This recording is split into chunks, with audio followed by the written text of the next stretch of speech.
Boa noite a todos. É uma alegria muito grande todas as oportunidades que temos de estarmos reunidos em torno das luzes do Consolador prometido por Jesus.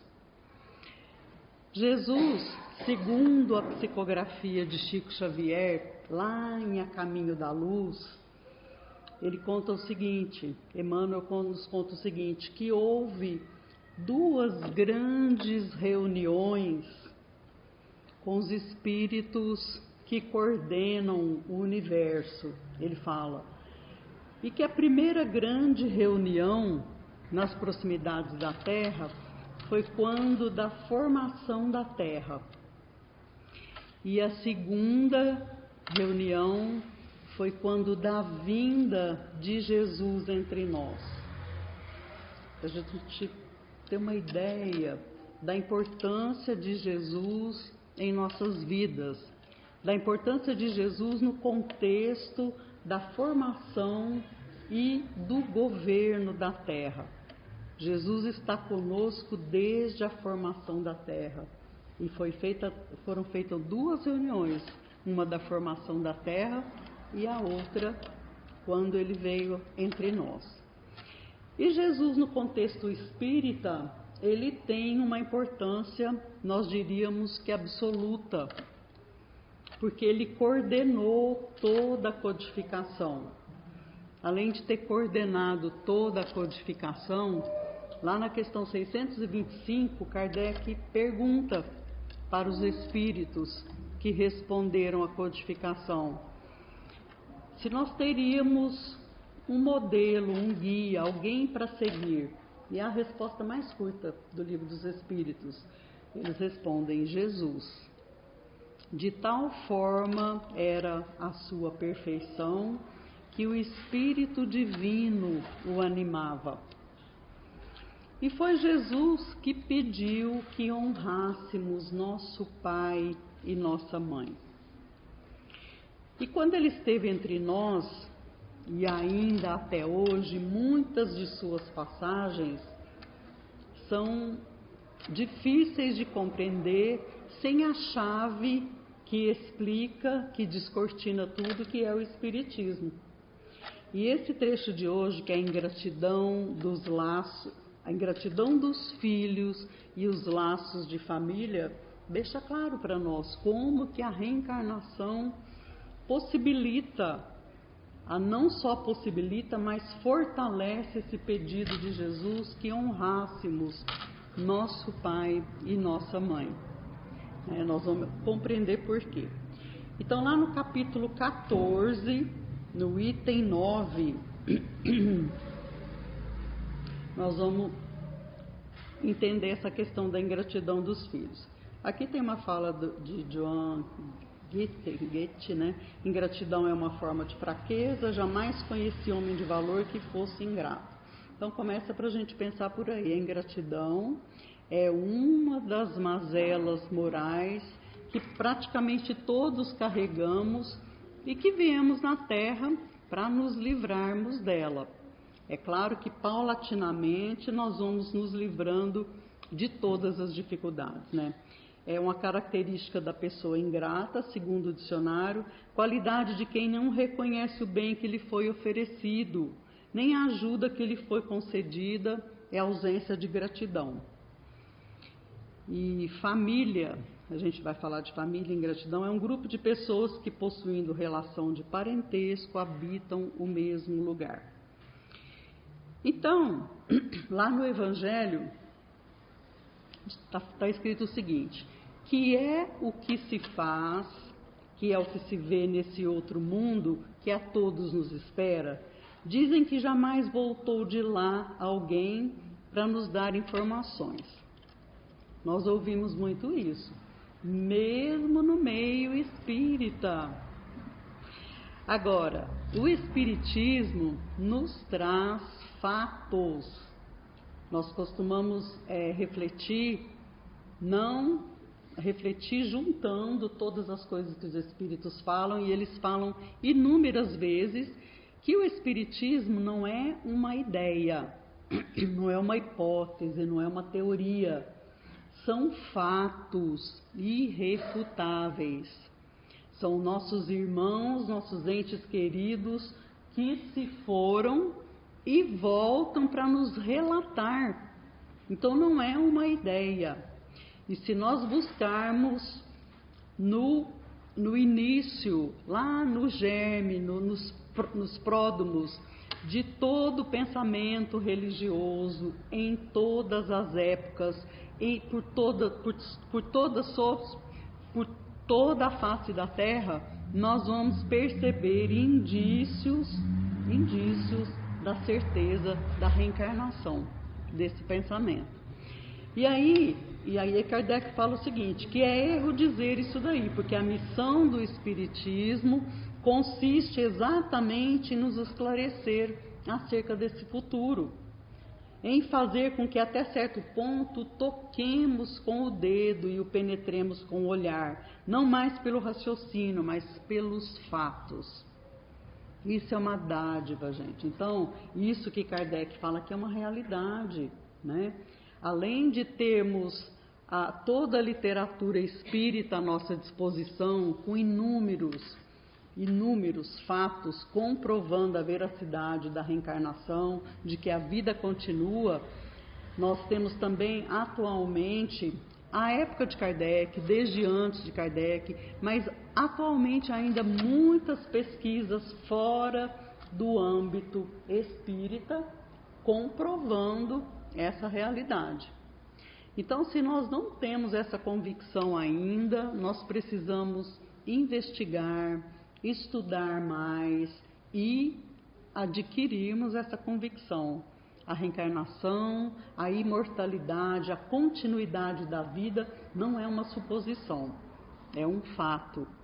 Porque nós nunca sabemos quando é que vai se aproximar alguém de você, né, que acabou de perder um ente querido, e aí vai querer saber de reencarnação.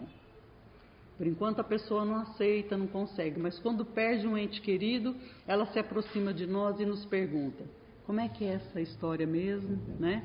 E aí quer saber. E é importante que tenhamos certeza, né? Se a literatura espírita não é o bastante para nós, principalmente a obra de Chico Xavier, há um sem número de relatos, né? Há um sem número de relatos comprovando essa realidade. Nós podemos investigar fora também. Existe uma pesquisa no meio acadêmico chamada experiência de quase morte. Não tem nada a ver com o espiritismo, mas como o espiritismo trata da lei de Deus, da lei natural, toda ciência sincera, toda ciência honesta que quer investigar, ela vai se deparar com a realidade da lei de Deus. Então essa experiência de quase morte, ela fala de irmãos, de pessoas como nós que foram dadas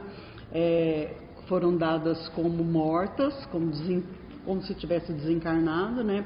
Elas voltam do coma e relatam coisas que não há como duvidar que aquela pessoa esteve ali, que a vida continua, que o corpo estava como se tivesse morto, mas ela volta relatando fatos que não tem como dizer que ela não estava ali, viva, né? Então é muito interessante isso, só para citar uma das opções que a gente tem para quem precisa de ter certeza, e é importante que tenhamos, né? Então, Kardec continua que quando o espírito deixa a Terra, ele leva consigo tudo, nós somos quem éramos aqui. Ninguém desencarna e vira santo, ninguém desencarna e fica pior do que era, né? Nós continuamos exatamente como somos. Mas, desencarnando, aí a gente toma conta, né? Nós tomamos certeza de que a vida continua, e aí começam as indagações, né? Nossa, eu podia ter aproveitado melhor o meu tempo. E aí a gente passa como que em revista a nossa vida que tivemos aqui, e a gente percebe, verdadeiramente o quanto perdemos tempo. E isso é um sem número de relatos. Se a gente fosse contar tudo aqui, né? Então, os relatos dos espíritos, de forma alguma, é para assustar alguém, ou é para a gente transformar o Consolador em aterrorizador. Não é. É trazer a realidade para nós e falar, olha, aproveite o seu tempo. Isso aí é uma escola. A Terra é uma escola, um hospital e uma prisão ao mesmo tempo. Então, quem está numa escola é o aprendiz, quem está numa prisão é o prisioneiro, o corpo de carne é uma prisão. E quem está no hospital é doente, e nós somos todos doentes moralmente. Não tem privilégio, né? Todos que estamos aqui reencarnamos com o objetivo de nos aproximarmos da lei de Deus. Então, compreendemos que para chegar a Deus, uma só é a senha, a caridade. E essa passagem é tão importante que tem uma fala de ninguém menos do que Chico Xavier, dizendo o seguinte: ainda bem que Kardec não disse que fora do espiritismo não há salvação, senão não seria espírita. Ele disse fora da caridade não há salvação, porque esse lema, ou esse estandarte, ou essa ferramenta de evolução está disponível para todas as criaturas. Senão não seria lei de Deus, seria incompatível com a grandeza e com a bondade de Deus. Então, ao compreender isso, que precisamos ser caridosos, não do jeito que Jesus foi, do jeito que a Madre Teresa foi, que nós não vamos dar esse passo astronômico numa encarnação, mas fazer verdadeiramente o seu melhor. Verdadeiramente o seu melhor. Agir de tal forma que ao final do dia a gente não se arrependa de nada do que fez. De tal forma que ao nos olharmos no espelho no final do dia, se olhar e falar, puxa, você é uma pessoa legal, gostei do que você fez hoje, né? E aquilo que a gente consegue confessar para a nossa consciência, né? Nós estamos sendo verdadeiros. E não podemos esquecer que no final será isso, como Paulo fala em sua carta aos Romanos, no final será entre você e Deus. Então, os esforços que a gente faz verdadeiramente são vistos. Não adianta a gente chegar e falar, eu me esforcei demais, não, mas está sendo visto. Está sendo visto. E o bem que a gente faz, essa caridade é tão importante, que tem uma passagem de Chico Xavier, ele relatando um caso que tinha um espírita de carteirinha que ia no centro terça, quarta, quinta, sexta, sábado, fazia sopa, era médium disso e daquilo, ele tinha todas as atividades. E um dia, depois de uma reunião mediúnica, alguém o convidou para fazer um passe numa pessoa que estava adoentada e estava se sentindo muito mal. E ele conta, isso é relato, hein, gente? Não é historinha, não é analogia nem nada, é relato, né? E ele conta que ele foi contrariado. Ele foi contrariado, mas ele foi fazer o passe. E aí desencarnou e se deparou com uma boa perturbação lá, porque muito provavelmente tudo que ele fazia era uma estampa. Não estava lá no coração, não estava na mente, o desejo sincero de servir, o desejo sincero de aprender, o desejo sincero de ser uma pessoa melhor, o desejo sincero de praticar a caridade, ao menos no limite que ele compreendia. E aí um dia ele recebeu uma prece que o ajudou muito, iluminou, trouxe conforto, tudo, e ele quis saber de quem que era aquela prece. Foi daquela pessoa por quem ele foi ministrar um passe contrariado. Olha o tamanho da bondade de Deus, a lei natural, como é que é. O bem, do tamanho que ele for, será o único advogado de defesa que teremos quando desencarnarmos. Então, Kardec fez um favor muito grande, uma dádiva muito grande, falar para nós: olha, vou sintetizar Espiritismo, o que vocês devem fazer? Fora da caridade não há salvação. Mas isso na família também? Claro, é onde começa, é o nosso próximo, mais próximo. Mas vamos chegar, então aí, além da gente, ao desencarnar, além de saber que o lema é esse, que a ferramenta é essa, a gente sabe também, né, que nós vamos conviver, nós vamos precisar conviver novamente com desafetos. Jesus não veio ensinar, o derradeiro ensinamento dele não foi o perdão das ofensas? Perdoai, Senhor, perdoa-lhes, eles não sabem o que fazem. Então, se Jesus deu esse ensinamento máximo aí, 70 vezes, 7 vezes, aí foram pedir para o Chico uma vez, mas eu já perdoei 70 vezes, 7 vezes. Ele, não, mas é por dia. É por dia. Então, os nossos desafetos, a nossa família, tanto mais do que a gente deve perdoar 70 vezes, 7 vezes por hora, talvez, né? Nem por dia. Então, ao desencarnarmos, depois de muita meditação, prece, a gente pede, olha lá, está em vermelhinho, ó. A gente pede para voltar com esse, com aquele e com aquele outro. E eu quero amar acima das minhas forças. O livro Missionários da Luz, da coleção André Luiz, é o terceiro da coleção André Luiz, Nosso Lar, Os Mensageiros, né? E depois é Missionários da Luz. Traz muito bem o que é um planejamento reencarnatório, gente, que coisa maravilhosa. O trabalho que os benfeitores amigos têm para planejar a minha vinda, a sua, de todos nós. E nós, além de pedir, nós concordamos com todas as dificuldades. Memórias de um Suicida também explica, além de explicar detalhadamente o planejamento reencarnatório, Memórias de um Suicida tem um detalhe peculiar. O Camilo, que é o espírito que narra, que era suicida, após 50 anos se preparando no plano espiritual para retornar à Terra, na hora de voltar ele vacila. Aí não tem ninguém que empurra ele com o dedo, não, agora você vai. Agora você combinou, você vai. Como a gente às vezes interpreta o Espiritismo, né? Não, você fez, você vai pagar. A gente consegue transformar o Consolador em aterrorizador, mas é a nossa compreensão ainda, né?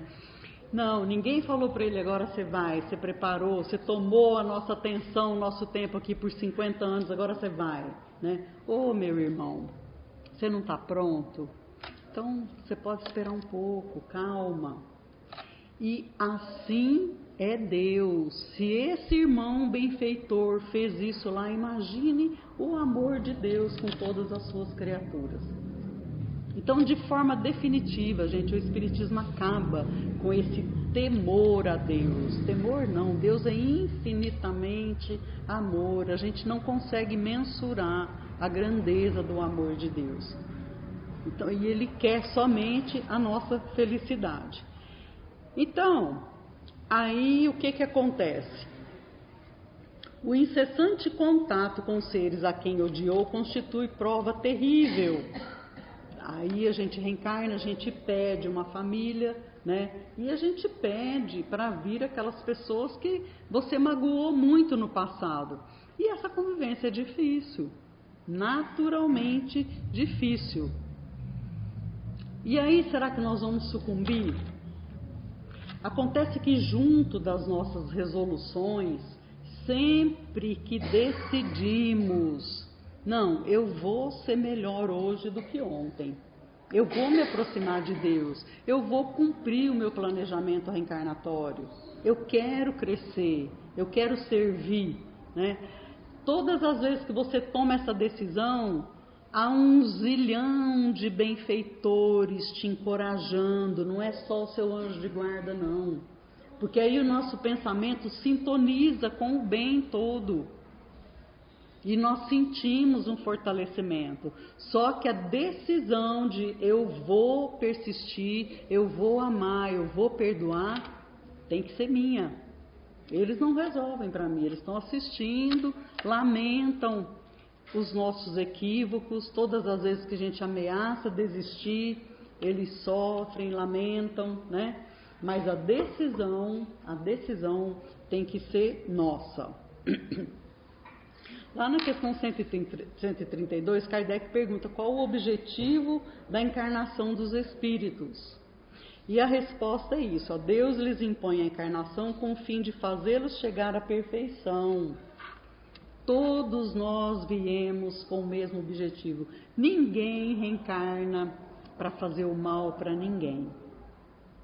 Ninguém reencarna para mentir, para roubar, para matar, para dilapidar, para falar mal. Ninguém tem esse propósito.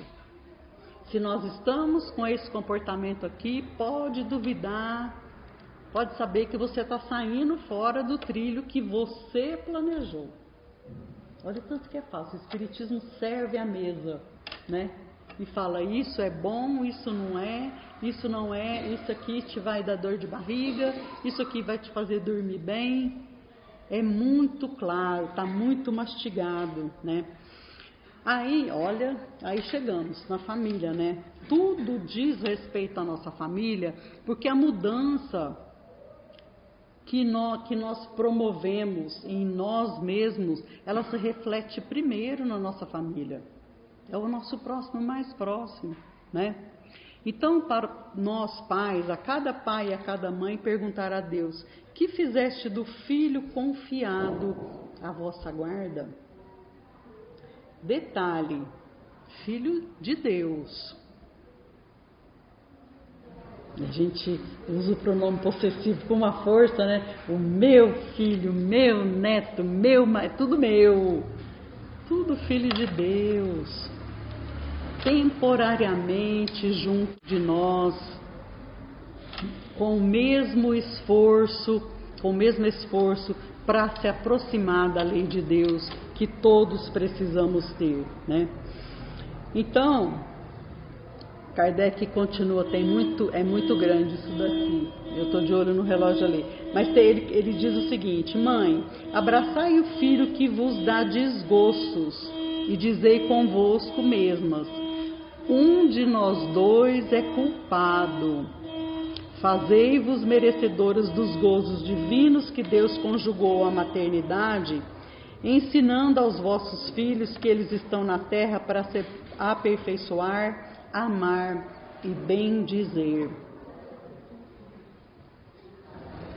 O Chico conta que em uma determinada situação chegou uma mãe muito chorosa e triste mesmo.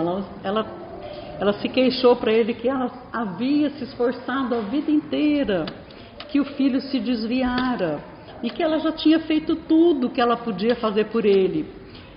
E aí ele respondeu simplesmente: que bom, agora ame-o. Ame seu filho. Você pode não amar a conduta dele, mas ele está sob a sua guarda nessa etapa reencarnatória. E o que o Espiritismo deixa claro para a gente? Que nós, às vezes, você não vai conseguir, né? Porque tudo tem que partir de dentro daquela pessoa. Você não pode desistir de ensinar, de orientar, segundo as suas mais profundas convicções, o caminho certo. E a lei de Deus, gente, é o caminho certo. O homem de bem é o mesmo de antanho, é o mesmo de hoje, será o mesmo de amanhã. É aquele que não lesa o seu semelhante. É muito importante termos essa convicção. Então você vai ensinar. Quantas vezes você, mesmo assim, ele tomar outro caminho, você fez a sua parte. Isso é que é importante. Nós não somos responsáveis pelas atitudes do outro, só pelo que você entrega para ele. Aí sim. Mas segundo um grande pensador europeu, ele diz o seguinte, que o exemplo não é uma das formas de convencimento, é a única. Então a gente tem que pensar, nós temos que refletir se estamos sendo coerentes com aquilo que ensinamos. Isso é muito, muito sério. Então, Kardec nos diz, se por vossa culpa ele se conservou atrasado, tereis como castigo vê-lo entre os espíritos sofredores, quando de vós dependia que fosse ditoso. Então, se você negligencia o seu cuidado, se você delega a função de mãe e de pai, aí você vai sofrer sim e você será responsabilizado, né?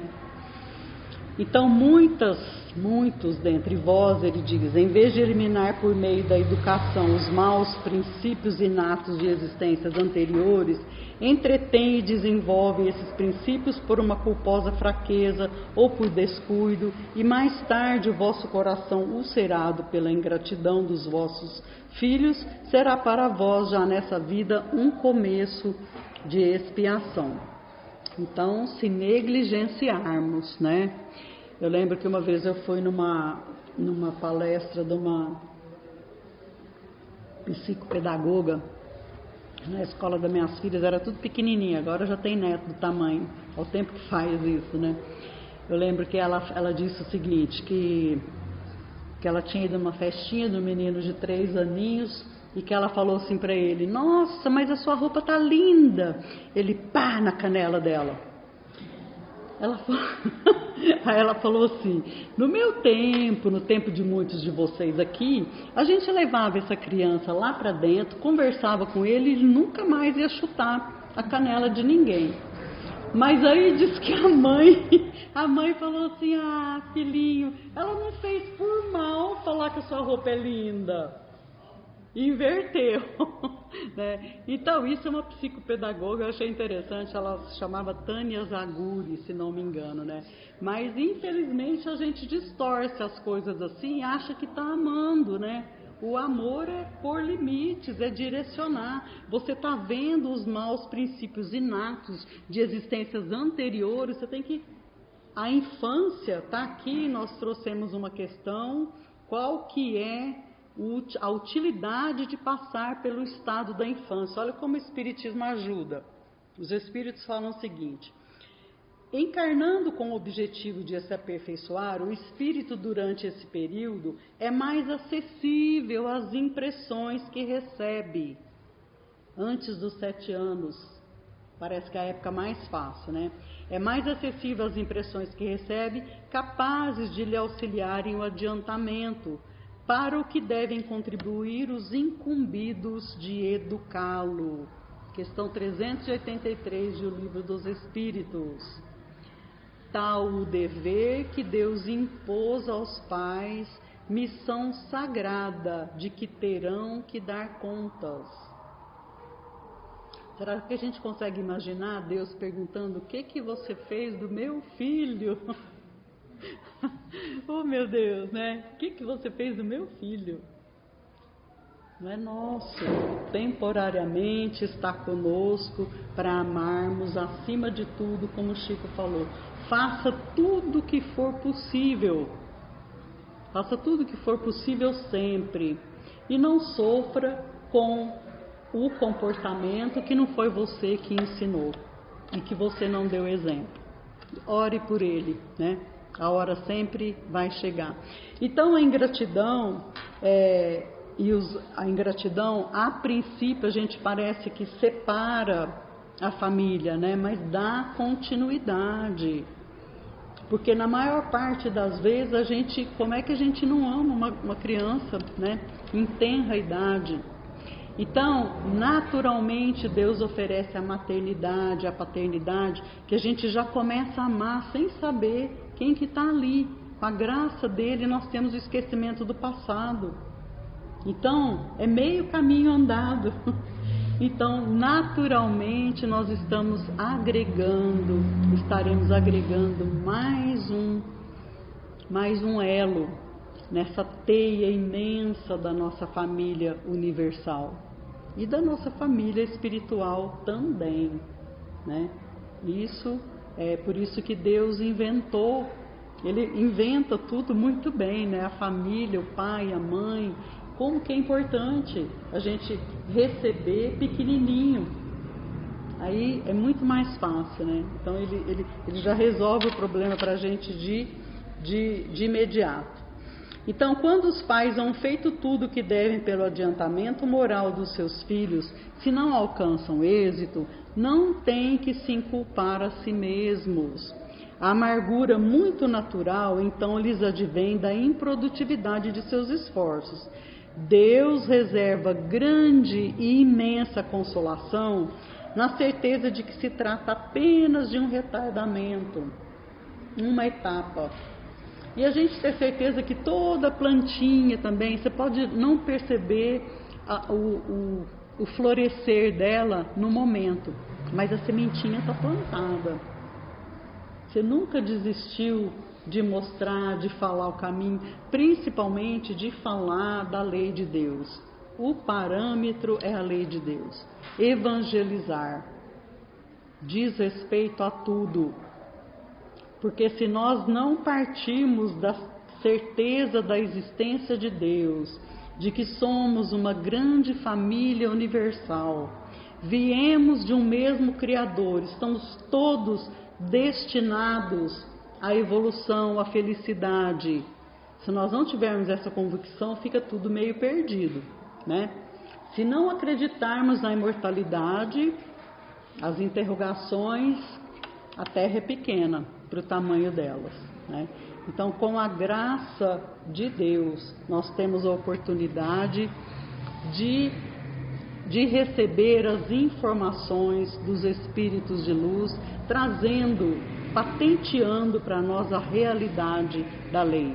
A realidade não é aqui e agora, isso aqui agora é só um trechinho. Somos seres espirituais temporariamente num corpo de carne. Não é o contrário. Não somos seres materiais temporariamente espíritos. Com a graça de Deus, com a graça da infinita perfeição dele, né? Então, Deus não dá prova superior, são muitas as questões. Não dá prova superior às forças daquele que a pede, só permite as que podem ser cumpridas. Se tal não sucede, não é que falte possibilidade, falta vontade. Os espíritos põem o dedinho lá dentro, né? Olha, o que você planejou, tudo que nós planejamos é porque nós podemos, nós damos conta. Além de poder, nós temos sempre assistência amorosa dos benfeitores. Sempre assistência amorosa. E eu tenho certeza que todo mundo aqui já pôde sentir isso. O efeito de uma prece sincera. Quietinho, quando você está quietinho, num cantinho, que você estava precisando muito falar com Deus, você falou de verdade e você sentiu o benefício daquilo.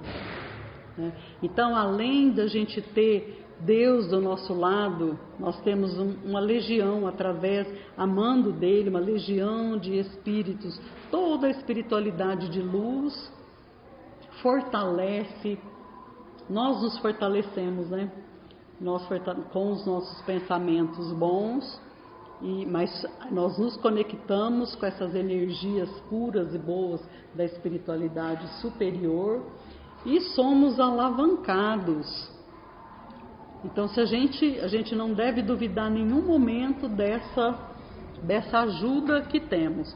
E lá na questão 909, Kardec pergunta aos espíritos, mas nós podemos tirar de nós as nossas paixões, as nossas mazelas morais? E vocês vão levar embora essa resposta hoje. A resposta é curtinha. Eles falam assim, sim, você pode alijar de vocês as suas mazelas morais. e fazendo muito pouco esforços. Mas o que lhes falta é a vontade. Eu gosto de ser quem eu sou. Quem falou que eu quero mudar? Lá no fundinho, né? E Paulo fala isso para nós lá na questão 1009. Ele fala que essa soma de dificuldades que nós planejamos ao reencarnar, a soma de dificuldades que nós planejamos encontrar aqui, é uma soma de dificuldades para fazer a gente desgostar das nossas imperfeições. Olha onde Paulo foi, questão 1009, uma das comunicações. E ele fala outra coisa maravilhosa, que é isso que a gente tem, que não pode esquecer, que todos nascemos para gravitar para a unidade divina. O nosso caminho natural é a evolução. Só que para ir daqui em São Paulo, eu posso ir a pé, eu posso ir de bicicleta, posso ir de carro, eu posso ir de avião, mas também eu posso resolver ir lá na Austrália e depois voltar para São Paulo, né? Então, o caminho nós escolhemos, mas que nós vamos chegar no destino final, todos iremos. E isso é maravilhoso, né? Então, essa ingratidão e os laços de família, o Espiritismo deixa claro que a nossa família só se fortalece e que todo amor despendido, ele nunca será demasiado, nunca passa da conta o amor genuíno, né? Então, que a gente possa o tempo todo agradecer a Deus a oportunidade de vivermos em família, seja ela no modelo que for, agrupamentos que se amam e que vivem juntos, né? Que possamos agradecer essa oportunidade de evoluirmos e levarmos junto todos aqueles que amamos, que nos observam e que estão do nosso lado. Que Jesus nos abençoe é redundante, porque Ele abençoa o tempo todo, mas que saibamos cada dia mais perceber esse manancial infinito de bênçãos e que possamos aprender a agradecer diuturnamente essas bênçãos. Um grande abraço, muito obrigada.